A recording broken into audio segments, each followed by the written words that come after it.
pimpinan DPR, MPR, ini kesempatan bagi orang-orang hebat di kami untuk lalu lebih mudah memberikan masukan kepada anak-anak muda yang kebetulan hari ini memimpin lembaga-lembaga negara. Itu yang penting menurut saya. Oke, Kang Maman, saya ingin Kang Maman menanggapi juga karena tadi juga di-mention soal Pak Gatot ya. Kemarin Pak Gatot juga sempat menyinggung ini karena bicara soal Indonesia ini ada proxy war begitu yang diperburuk karena berkembangnya oligarki kekuasaan. Tanggapan Kang Maman seperti apa? Sekali lagi, kritik-kritik yang konstruktif itu bagus. Kita mengkritisi agar partai politik lebih banyak untuk memperkuat kaderisasi. Memperkuat kembali ideologi kebangsaan, memperkuat kembali bahwa kita sudah punya Pancasila yang menjadi ideologi kebangsaan dan mengukuhkan untuk memegang NKRI. Saya rasa kritik-kritik itu baik, tetapi tidak perlu lalu menakut-nakuti seolah-olah masih ada bahaya-bahaya ideologi yang lain. Karena sungguhnya yang menghancurkan Indonesia itu bukan orang lain, tetapi ketakutan dari diri kita sendiri yang karena dia tidak memiliki dalam tanda kutip akses kekuasaan, akhirnya dia seolah-olah negara ini akan hancur, pemerintahan ini tidak bekerja, lembaga negara seolah tidak ada. Itu salah. Bahwa ada yang perlu dikoreksi, koreksi. Bahwa ada yang menyimpang, kita luruskan. Dan itu yang terpenting, sehingga masyarakat betul-betul merasa bahwa gerakan ini betul-betul gerakan moral. Kami tidak ingin gerakan apapun, ya, kami atau apapun, itu dalam bahasa Sayyidina Ali sebagai gerakan yang kalimatul haq urida bihal batil. Kebenaran yang didengungkan, tetapi di belakangnya ada agenda yang hanya mampu mengkritisi, tapi gagal memberikan argumen yang konstruktif. Oke, nah Kang Ujang, kita break terlebih dahulu, Kang Maman dan juga Bung Refli. Usai jeda saya akan Kang Ujang, ini kita bicara ke depan kemudian Kang Ujang, agar civil society ini, baik kita ataupun kami, tidak dicap atau distigma sebagai yang satu adalah corong pemerintah, yang satu adalah barisan oposan begitu. Oke, nanti dijawab oleh Bang Refli juga. Langsung Bang Refli untuk menanggapi apa yang tadi disampaikan oleh Kang Maman, silakan. Jadi begini, saya merasa heran dengan Kang Maman. Kenapa heran? Tadi menyerang kami terus ya kan? Oke. Karena begini, kalau kita bicara tentang civil society ya, saya sudah katakan civil society itu ada division of labor. Kalau kita orientasi sosial ekonomi politiknya seperti yang Kang Maman katakan, ya silahkan. Tapi kami punya orientasi sendiri. Jangan sampai kita mengalami tragedi civil society ya, yang terjadi pada era otoritarian. Apa itu? Yaitu negara menciptakan satu civil society untuk menghantam civil society lainnya. Jadi secara sengaja diciptakan satu civil society agar civil society lainnya itu bisa diadu. Nah ini tidak produktif bagi kita berbangsa dan bernegara dan menjalankan peran social control kita sebagai civil society. Karena begini, civil society itu bukan the state, bukan negara yang punya fasilitas, yang punya financial resources yang menguasai semua state aparatus. Dia kekuatannya hanya moral. Karena kekuatannya moral, maka adanya di ide dan gagasan. Dia tidak menggantikan fungsi negara. Jadi kalau misalnya disuruh membagi sembako ke daerah-daerah dan lain sebagainya, ya itu kan fungsi NGO kalau misalnya dibawa di luar state. Tapi ini adalah sebuah perkumpulan gagasan, ide, agar kemudian bisa memberikan kontribusi, terutama pemikiran kepada kebaikan bangsa dan negara, dan terutama mencegah penyimpangan-penyimpangan the state atau penguasa atau pemerintah yang dalam bahasa Kang Maman seolah-olah everything is okay, padahal kita katakan enggak, everything is not okay right now. Jadi ada beberapa hal yang harus kita kritisi, baik dalam bidang politik, ekonomi, sosial, budaya, hukum. Contohnya banyak, undang-undang minerba dan lain sebagainya, Jaksa Pinangki dan lain sebagainya, Joko Chandra dan lain sebagainya, termasuk minus 5% dalam pertumbuhan ekonomi. Itu semua memberikan concern bagi kita untuk berperan sebagai civil society.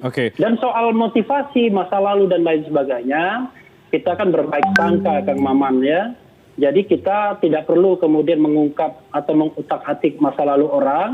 Yang penting adalah apa yang dilakukannya, apa yang diperbuatnya hari ini, apakah konstruktif atau tidak. Kalau kita bicara masa lalu, Umar bin Khattab lebih dajjal daripada kita semua. So, ketika dia enlightened, tercerahkan, dia bisa memberikan sebuah pemikiran, tindakan yang baik bagi Islam dan peradaban.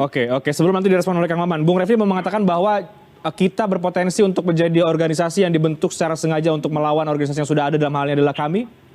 Saya khawatirkan begitu. Jadi Kenapa Anda bisa kemudian berpikir bisa dikhawatirkan seperti itu? Karena narasi-narasi yang disampaikan Kang Maman itu adalah narasi yang selalu menyerang dan menegasikan kami.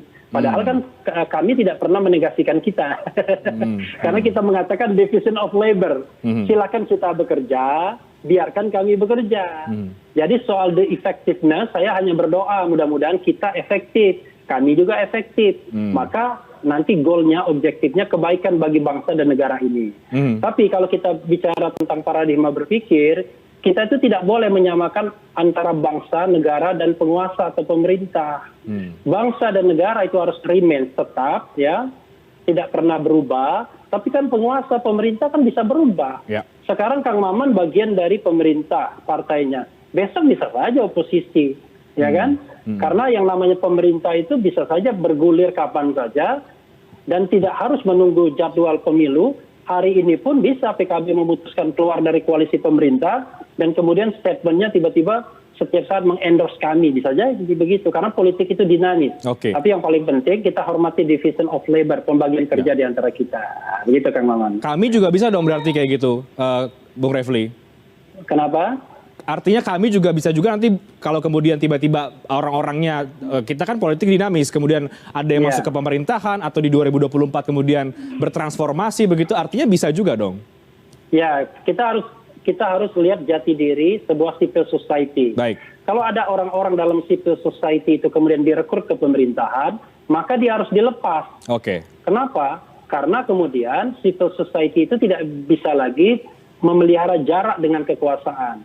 Karena kalau civil society tidak bisa memelihara jarak dengan kekuasaan, maka dia tidak bisa dibedakan antara civil society sebagai pengontrol dengan agen dari negara untuk kemudian melaksanakan tugas-tugas yang mungkin dititipkan negara kepada kelompok-kelompok tertentu begitu. Baik, Kang Maman, bagaimana tanggapan Anda soal kemudian dikhawatirkan kita ini dibentuk secara sengaja? Nah itu tentu kami tidak terima.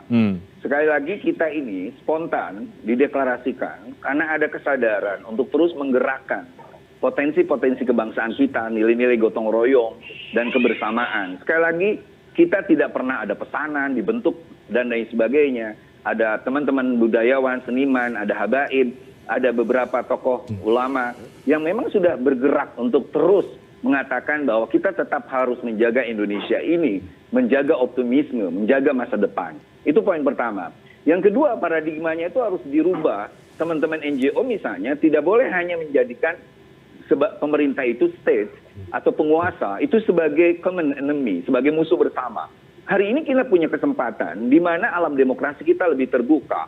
Masa-masa otoritarisme itu telah berlalu, di mana hari ini kita bisa mengkritisi dengan gampang, konstruktif. Why not? Kenapa kita tidak lalu melakukan itu? Tidak ada yang ditangkap, tidak ada yang dipersekusi dan sebagainya. Kecuali orang yang memang ingin menghancurkan negara ini. Seperti itu. Nah makanya saya ingin meralat apa yang dikatakan Prof. Refli misalnya, bahwa kita nyerang, bukan nyerang, kita tidak pernah nyerang. Kami menyerang siapapun. Ini anak-anak muda berkumpul, merasakan kegelisahan, kita tidak ingin kebersamaan yang harusnya kita miliki dalam menghadapi pandemi ini, tiba-tiba sedikit terhalangi atau tertutupi oleh kelompok-kelompok orang yang seolah-olah pemerintah tidak bekerja, lembaga negara tidak ada, partai politik tidak bereaksi, dan lain sebagainya. Nah kita harus menyamakan suara untuk Indonesia.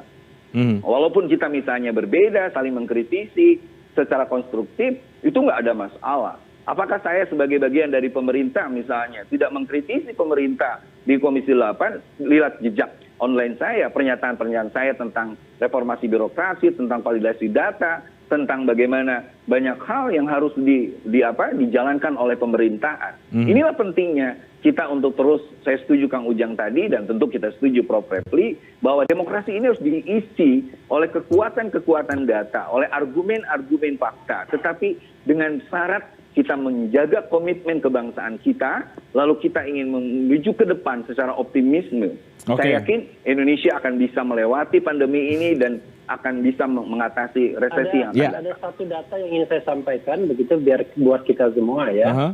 Kalau dikatakan negara kita ini baik, demokratis dan lain sebagainya, itu justru Freedom House mengatakan sejak 2016 negara kita itu turun dalam hal demokratisasi. Sekarang kita bukan lagi negara bebas, tapi separuh bebas atau partly free.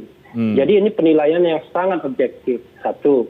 Yang kedua, kalau tidak ada yang dipersekusi, yang tidak ada dilaporkan dan lain sebagainya, nggak betul juga. Karena penggunaan undang-undang ITE cukup masif ya. Kita sekarang ini kan harus hati-hati kalau berada di posisi dalam tanda kutip berbeda dengan pemerintah, maka konsekuensinya kalau kepleset ngomong itu bisa diproses. Itu yang saya katakan sebagai reformasi. Silakan Kang Maman. Bahwa ada mentalitas aparat hukum yang masih mentalitas Orde Baru, itu yang harus digarisbawahi. Makanya kita harus bareng-bareng. Itulah yang menjadi kerja kami untuk kemudian menggarisbawahi agar tidak ada di bagian dari kekuasaan itu yang seperti itu. Kang Maman, ya kan begitu. Karena itu division of labor. Di titik ini kan kita sama. Sama-sama kita kritisi penegak hukum. Oke, saya ke Kang Ujang. Kang Ujang, agar kami dan kita ini efektif ke depan, berkolaborasi dengan caranya masing-masing, bergerak dengan caranya masing-masing, apa yang harus dilakukan oleh kedua organisasi atau gerakan ini? Ya, menilai secara objektif saja. Jadi objektif, ketika pemerintah salah gitu kan, lalu tidak sesuai jalurnya, kalau keluar jalur, ya kedua-duanya harus mengkritisi. Jadi jangan sampai ketika pemerintah salah, lalu didukung. Ini kan menjadi persoalan, misalkan kayak yang lalu-lalu lah, revisi Undang-Undang KPK. Itu kan kalau menurut saya salah. Kalau KPK-nya dikubur, dibunuh itu kan. Lalu hari ini pegawainya ASN. Loh, ASN itu kita tahu lah birokrasi. Birokrasi kita sekarang bagaimana korupnya. Lalu isinya KPK ASN. Ya KPK-nya dibunuh. Nah, oleh karena itu ke depannya tidak ada lagi yang seperti ini gitu loh. Nah, kami itu kita hadir untuk mendukung, menolak yang seperti itu gitu loh. Nah, kalau ke depan gitu ada misalkan undang-undang lain yang tidak berpihak kepada rakyat, lalu misalkan kami ada dalam posisi di rakyat, lalu kita yang juga posisi di rakyat, itu yang kita harapkan dan kita banggakan. Tapi kalau nanti misalkan kaminya ada bersama rakyat, lalu kitanya dalam tanda petik gitu ya, bersama-sama anggota DPR lain mendukung pemerintah, juga kita harus koreksi itu bersama. Jadi mudah-mudahan ke depan kami dan kita jangan dibenturkan, tapi bersama-sama bersinergi untuk mengkritisi pemerintah. Karena tadi pemerintah hari ini butuh juga kritikan, butuh juga masukan gitu, butuh data-data argumen yang kuat dari civil society yang dikatakan oleh Bang Refli Harun tadi. Jadi kalau tadi posisinya mandul, tumpul, lalu tidak ada check and balances, maka kekuatan rakyat lah yang harus bergerak. Gitu. Bergerak apa? Mengkritisi jalannya pemerintahan, begitu. Jadi harus objektif ya. Nah, terakhir deh ke Kang Maman dan juga Bang Refli, singkat-singkat saja supaya tidak ada jurang antara kami dan kita. Apa yang positif dari kami, Kang Maman? Apa yang positif dari kita, Bung Refli? Sebagai sebuah civil society. Sekali lagi, konstitusi sangat menghormati kebebasan berpendapat dan berserikat. Nah, kita akan melihat bagaimana konsistensi. Kita berdoa aja mudah-mudahan kami tetap bergerak mengkritisi pemerintah, kita pun bergerak untuk melakukan edukasi, advokasi termasuk kritis kepada pemerintah. Sehingga nanti waktu yang akan menilai dan publik yang akan menilai siapa yang betul-betul berjuang di Indonesia. Bung Refli. Iya, saya kira kita bicara tentang kebaikan saja ya. Jadi kami memperjuangkan kebaikan menurut versi dia, kita memperjuangkan kebaikan semua. Jadi mudah-mudahan negeri ini bertambah baik dengan banyak orang yang mau berpartisipasi dalam proses bernegara ini. Jadi kami eksis, kita eksis, dan tidak perlu dinilai apakah kemudian nanti mana yang lebih baik. Yang paling penting adalah apakah nilai-nilai yang diperjuangkan itu baik bersama-sama maupun terpisah, itu menjadi nilai-nilai bersama yang memang untuk kebaikan bangsa ini ke depan begitu. Jadi itu saja saya kira. Oke, baik. Terima kasih banyak Kang Maman, terima kasih banyak Bung Refli, Kang Ujang, terima kasih. Kita akan tunggu ya Kang Ujang seperti apa eksistensi kami dan kita ini, kalau nggak kita bikin kalian ya setelah ini. Baik, terima kasih banyak Kang Ujang, terima kasih Bapak-Bapak sekalian.